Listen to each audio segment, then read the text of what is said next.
এই পৃথিবীর সবচাইতে নির্যাতিত, নিপীড়িত এবং দুঃখ ক্লেশে ভরা মানুষটাকে আল্লাহ পাক এই এক মুহূর্তের জন্য জান্নাতে ঢুকে দিয়ে বের করে নিয়ে আসবে।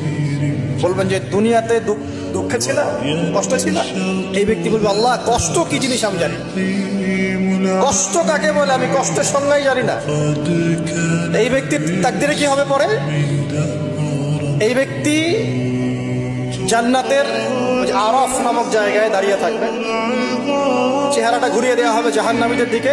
সে বলবে যে আল্লাহ চেহারাটা খালি আমাকে জান্নাতের দিকে ঘুরায় দাও, আমি জান্নাতে যেতে চাচ্ছি না, খালি চেহারাটা ঘুরায় দাও, বাস এনাফ। আল্লাহ বলবেন আর কিছু চাবো না তো? না, আর কিছু চাবো না। ঠিক আছে, চেহারা ঘুরাই দিল। এবার চেহারা জান্নাতের দিকে ঘুরে আসে, জান্নাতের ঘ্রাণ, জান্নাতের নেয়ামতের স্নিগ্ধতা সব পাচ্ছে সে। এবার বলছে আল্লাহ শুধু দরজার কাছে নিয়ে যেয়ে রেখে দাও, ঢুকতে চাবো না। আল্লাহ বলবেন যে এইবার কথা দিয়ে কথা রাখবা, ঠিক আছে, জান্নাতের দরজার সামনে গিয়ে রেখে দাও।